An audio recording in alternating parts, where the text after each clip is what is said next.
Good morning, everyone. Good evening, good afternoon, wherever you are, and welcome to this week's weekly energy boost.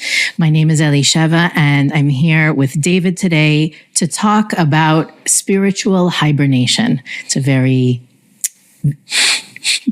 not vague, but nebulous title, and we're going to get into all of the things that can mean, especially in today's day and age.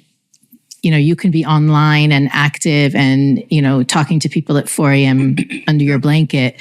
So there really is a definite need to talk about what it means to step away and step aside and find ways to create that space in your life.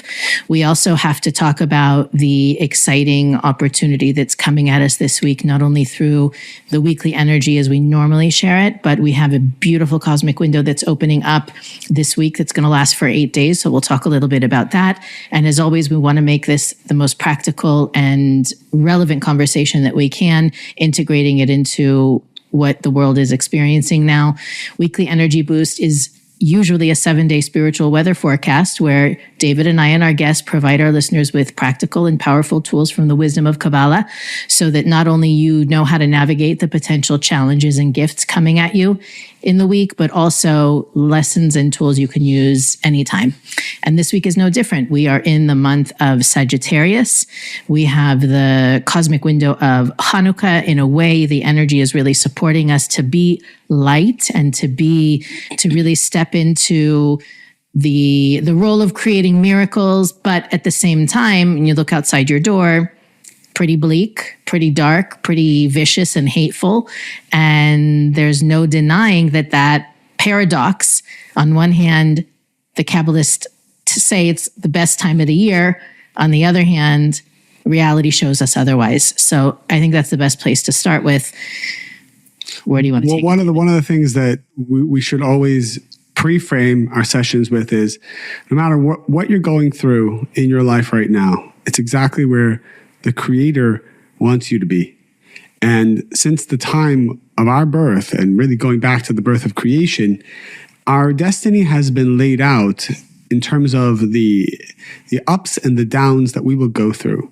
Now, what if it already has been scripted? What is my participation in the script? And this is always a question people ask. Is there free will? Is it fate?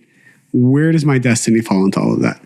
And what we're always sharing is that the way you should approach life, and the sages explain, is before a challenge occurs or before you do something, you have to realize you do have free will. After something occurs, you have to know that since the time of creation, it was meant to be that way. And that's important because a lot of people carry guilt, shame, regret, and that then morphs into a form of anxiety that they carry with them. And that's a question for all of us who are listening. How many of us are holding on to something from the past that we either did right or wrong, and we are drawing energy from that still, or allowing that to suck energy from us? And to realize that wherever you are right now in your life is exactly where the Creator has wanted you to be. And it's important now to become present and to choose the light of the Creator. Choose from this moment on how you want your life to be. So I wanted to kind of start our session with clearing out the past. Whatever it is that we're holding on to, we have to let it go. We have to create space now for the new destiny to come in. It's so interesting that you say that, because just last week, Daniel Noor was here or there talking to me. And one of the things he said is that a lot of those belief systems that originated in childhood or when we were younger, they served a purpose, but now that we're 40 or 50, we don't need them anymore. And there's what was a good example of that? Well, we were talking specifically about resentment, and I love that you didn't catch that episode, but it was... I got to catch up. That one you definitely have to go back and listen to. It was really epic. And he was talking about, everyone else heard the episode. I'm just cluing you in now. Maybe they didn't. Maybe they didn't. No, I'm teasing it. Stop and go back and listen to the hurt episode. We were talking about hurt and resentment. And he said, that resentment when you were 10 protected you. right? Didn't let you be naive and walk into that relationship where you were going to get hurt again. But now you're in your 40s or your 50s and you have a secure relationship, and yet you still are harboring resentment towards your parents or your siblings or whatever else. And we talked about the different ways that resentment blocks us, which is really powerful. And I definitely learned a lot. But in that the whole idea of asking what's serving me and what's simply just getting in the way. And I think that also part of the conversation when you ask, we don't ask, that if it happened, that means it was how it needs to be. But right now, I think no matter where you live, what you do for a living, what your relationship status is, we're all faced with this kind of helplessness. I think that that's a universal, unless you're in the heart of I don't know, maybe if you're in politics, you might feel like you have some power, but who among us feels like I can make a difference in the world today? And I guess maybe people do feel a difference because they argue with one another and they try to convince one another. I was talking with a group of teachers earlier today, and we were talking about how we stay sane in these moments. And that's why I think this week's conversation is really powerful, is that sometimes you do need to take a step back and pull yourself out of the mud, out of the chaos that's going on, in order to get stronger and have clear perspective on what's my role and how can I help and why it's in my movie. And then you can come back recharged and with a different perspective and better efficiency in the role that you do play. So you don't have to be a politician or a soldier or, have literal impact to make in order to make a difference. And the Kabbalists always talk about the need to step back, even if you're in the middle of a conversation and you're able to step aside and say, what's really happening here? Are they really upset about something I just said? Or are they really reacting to something that happened 20 years ago? You can't really say that or reflect that way when you're in the heat of the moment. And we teach that in the classes. One of the great questions we ask is, why is this in my movie? Meaning, if everything happens for a reason, what's my reason right now? It's happening for me. But when you're having a heated argument with someone that you love, let alone someone you don't love, but let's say you're having a heated argument with someone that you love, you can't say like, honey, 1 second, I have to ask why this is in my movie, and stop and reflect. You have to engage and be an active listener. So I think the value in taking that step back in a proactive way. What happened yesterday, or what's been going on with me? What can I learn from it? How can I grow from it? And then come back to engage in a more meaningful and impactful way. And that's really what the energy of this week is about. It's giving us the strength to be present, because ultimately all the pain that we face in our lives has to do with contemplating the past or anticipating the future. And as a result, time comes into play. And when time comes in, that's where the reactive consciousness essentially is taking over. And a person is not aligned with the light of the Creator, because the light of the Creator is above time, space, and motion. So whenever I inject the concept of time, and our teacher, Rav Berg, would pound the table with this concept 30, 40 years ago, over and over again, before it was really a popular concept. Why are you bringing time into the equation? Time means that I am still holding on to the past, or I'm anticipating the future. I'm worried about the future. I'm trying to plan the future. I'm trying to control the future. And so I'm then elongating my process and saying that there's this linear aspect of time coming in. And that is essentially when chaos comes in. All forms of anxiety are because a person is not present in the moment. Something that I honestly try to do all the time is I ask myself, Kabbalah has taught me, as long as I am connected to the light of the Creator, the darkness goes away. That's really all I need to worry about. We worry about way too many of the little details. Now, on one hand, we all have careers, and we all have families, and we all have relationships, and we are members of society, and we have challenges that we need to deal with. There's no doubt about that. But if we fine-tune our consciousness from the beginning of the day and establish the desire that I want to be with the light of the Creator. I want to be connected to certainty. I want to be connected to being present. I want not to be part of the world of time. I do not want to worry about my past. I want to let all that go.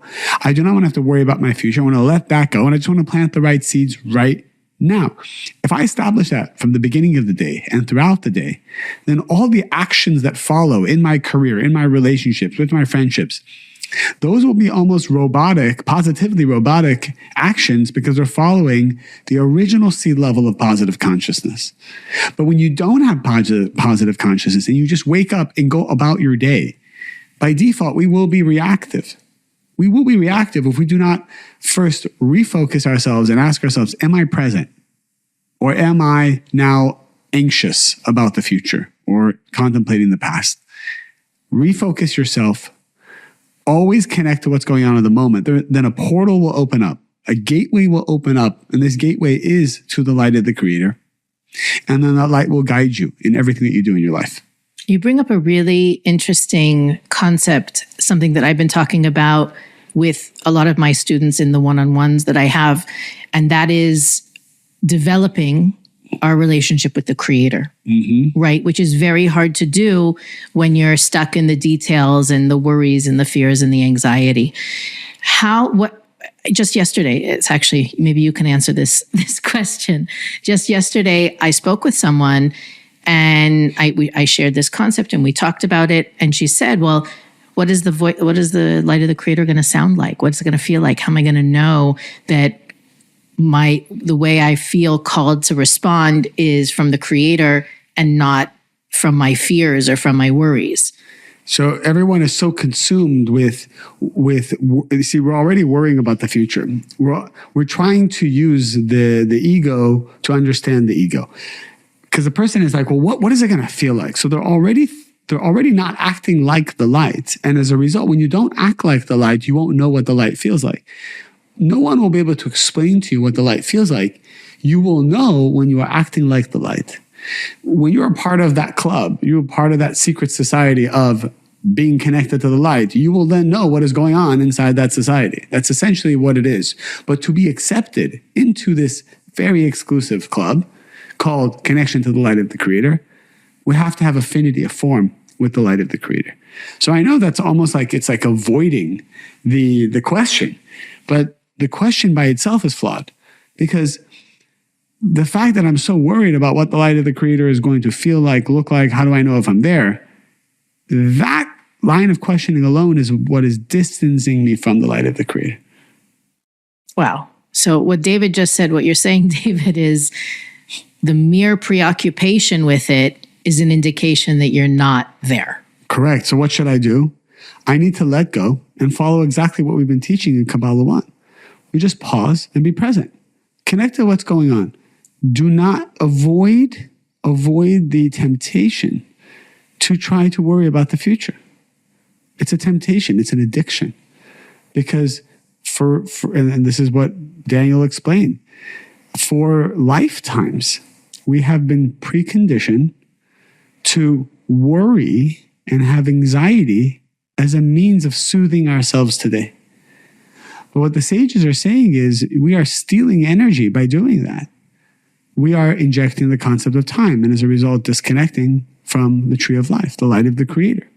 Instead, just be present in the moment. For example, we are doing a podcast. I'm telling myself I'm doing a podcast. I am talking into a microphone. I am looking at Elisheva, right? I'm not now thinking about what's happening after this or what just happened before it. Because if I did that, you're going to feel that coming through, even if I don't talk about it. So I'm stretching myself, I'm injecting time, and that's the energy that's coming through this.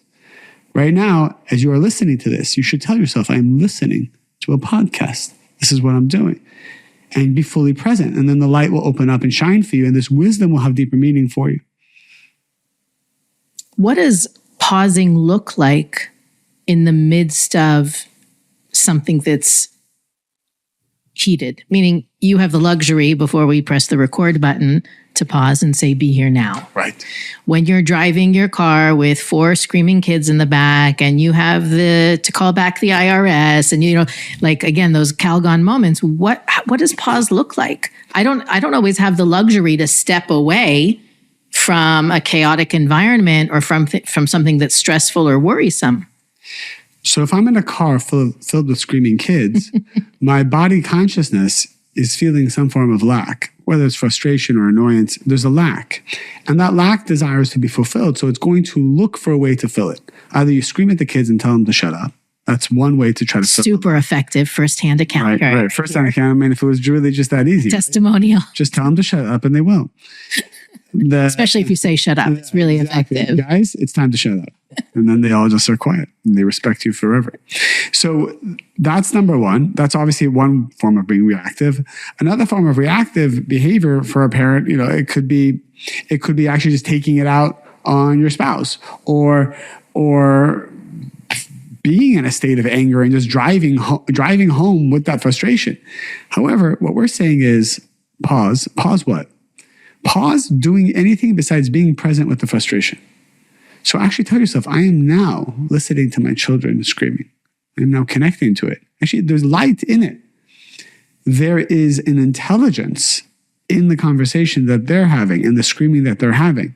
Your body may not enjoy it, but you can rise above your body consciousness and go deeper into the source of what they are doing, which the source of everything is the light of the Creator. So what I try to do is, instead of avoiding it, and I'm not saying I do this successfully every time, we all forget, but if I was in a car filled with screaming children, which has happened, I will then just tell myself, wow, I love the sound of screaming children. And I want to listen to this more intently. I want to hear the symphony that exists in their rambunctious, psychotic, whatever that they're doing. So you're going into it. And our teacher, Rob Berg, would always say, when you have pain, you ask for more pain. You go into it. Do not run away from it. And this is essentially what pausing does. You're pausing the escape. Pause, escaping. Pause, going back to the old familiar forms of instant gratification. I love that you use the word escape, because that's something I wanted to make sure we talk about as well. A lot of people can't achieve the pause unless they escape. Mm-hmm. And we want to be really careful about running away from something. Or I think maybe the distinction is, it's one thing to pause and step away from a conversation or a situation, or even to say, I need to take a day off so that I can reflect and recharge and renew, versus running away from it. And a lot of people, I think, assume that simply the space itself, getting yourself out of that challenging moment or situation or energy, is enough to heal it or to solve it. It's not. And that's one of the big lessons that the universe wants us to get, not only this week and this month. We talked a couple of weeks ago about how one of the Sagittarian qualities is to avoid depth, intimacy, vulnerability, right? To really kind of, when they're uncomfortable, they just out of here. And a lot of people do that in the name of spirituality. This is negative. This is toxic. This is unhealthy for me, which you may experience difficult, unhealthy, negative, toxic things. But I don't think that you can, I think the challenge is diagnosing the situation as such while you're in the midst of it, without having taken the time to pause and reflect and take some space. You can take space, on the same couch with the person that you perceive as being negative or toxic. If you're able to separate yourself from what's going on, the key to that pause is to give you a moment to not knee-jerk react, right? The problem is the knee-jerk reaction. Sometimes people have the knee-jerk reaction of running away. I see it in relationships when things get difficult. I remember a student so many years ago, literally 24 years ago, probably I met her at 22 maybe. And she had a heated argument with her now ex. She left the house. And in the state where she lives, the parent who leaves doesn't get custody. Mm. And so in that fit of reactive behavior, she lost custody of her 3 boys. Mm. And I go back to that. I hold that in my, obviously, 20-something years later, all is well, but that the initial impact of the escapism was really drastic for me as a bystander, as a witness. And I held that idea with me that I don't, even though, in the state of California, that's not the law, the image of the consequences of running away reach far beyond the conversation or the conflict or the situation that you're running away from. Wow. And so that, to me, when we talk about hibernation, taking space, pausing, even proactively taking a vacation, right? Knowing I'm about to burn out, I need to take some time off. You have to really be real with yourself and make sure that you're not doing it reactively, which is, again, the vision of leaving the house, slamming the door. You don't really know what you're walking away from in that lifetimes of work context. Beautiful. And I know we can kind of touch on the just final point is that it all comes down to who's making the decision. Are you consciously making this decision, or is your body consciousness forcing you to make this decision? And for example, the great Kabbalist Rav Yehuda Ashlag, he says that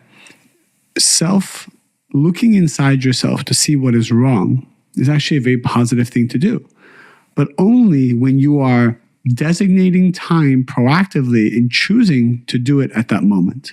So if I say, for example, tonight, before I go to bed at 9:45 p.m., I'm going to take 15 minutes and review my day and look at my negative actions and take responsibility for it and meditate on transforming it for the following day. This is very positive. However, he says that if you are just going about your day and a thought comes to you about something you've done wrong and something you need to change and you entertain it, this is very negative, because this is not you choosing to look inside.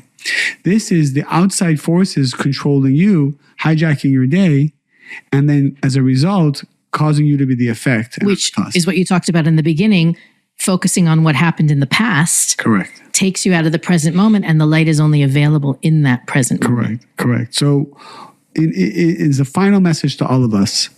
This is the week to take back control over our consciousness. Do not let the past or the future hijack the way you feel and the way you think. And if it does, which it will, you can take back the reins at any moment. At any moment, you can say, no, wait, I'm choosing to be present. I'm choosing to be connected. I'm choosing not to think about my past or worry about my future. It's a choice that I can make right at this moment. I want to make sure we also talk about what's happening this Thursday night, which every time of year this comes around, we give some attention to it. And especially because it's something that if people want to learn more about, they still have time.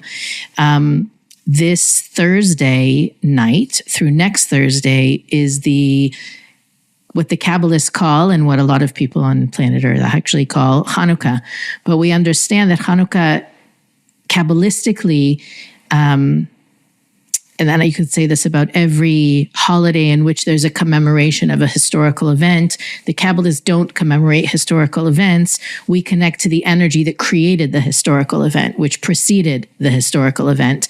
So we are focusing in those 8 days on downloading the light of miracles, the ability to escape our nature, not to be a slave or be victim to the reactive mind, the need for instant gratification, and all the things that means for us individually. So it's important for me to mention, just for our listeners, that no matter what you do in those 8 days, that energy is available. There are tools and resources on Kabbalah.com, and we can also put the link in our bio so that you can check out if you want to learn more in depth about it. We also do amazing, we stream every night throughout the week. But more importantly, I think for all of us, it's the realization that darkness is simply an absence of light, right? Darkness is not a force within itself. It's simply a vacuum where light has yet to fill. And so when you keep that in your mind, and when you see something that you look at and say, well, that's bad, or that's negative, or that's evil, or that's dark, the Kabbalists always teach, if you're looking at something and assessing that it shouldn't be, or it's negative, it simply hasn't been filled with the light it's capable of containing. So wherever you feel in your own life, the light hasn't fully expressed itself, where it's not ready yet, or maybe it seems hard or dark or negative, use this week to focus on recognizing the untapped potential that relationship or that situation has to reveal the light. The greater the darkness, the greater potential revelation of light. And the rest of the resources and tools, we can definitely put that link in our bio. David, you want to say? That was good. You wrapped it up beautifully. Okay, amazing. So it's funny because next week's episode will be in the middle of that energy, and we'll see if we can add some more consciousness and attention to it. What else can I share with everybody? Well, Weekly Energy Boost, as you know, whenever David's on it, is a brief rendezvous between us. Are you exceeding 30 minutes usually? We are not. Yes, everybody but you exceeds the 30 minutes. I have to cut them off and you have to cut me off. It's a great paradox as well. Maybe I will throw in one more thing. I thought about it in the beginning and I didn't say it yet. It's really a 2-second mention that we're coming up to the new, we'll talk next week about the new moon of Capricorn, but I actually recommend to people that if you do want to take a break, Capricorn is the best month to take a break. And so since we did talk about, actually a few weeks ago, we talked about using the calendar to plan your business, your work, your strategizing. The month in which it's best to take a break and to retreat and hibernate is actually the month of Capricorn. So if you have the ability I think it's a week from now. So I think the new moon is next Tuesday. So if you can schedule a getaway or a retreat, a hibernation in the 4 weeks after next Tuesday, you're definitely taking advantage of that energy. Weekly Energy Boost is available on all podcast platforms, YouTube, Facebook, and Instagram.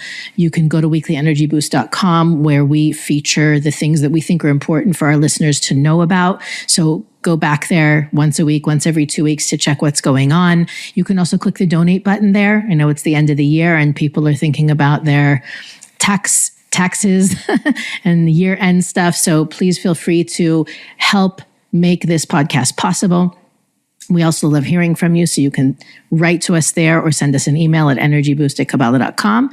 And we'll see you next week on Weekly Energy Boost.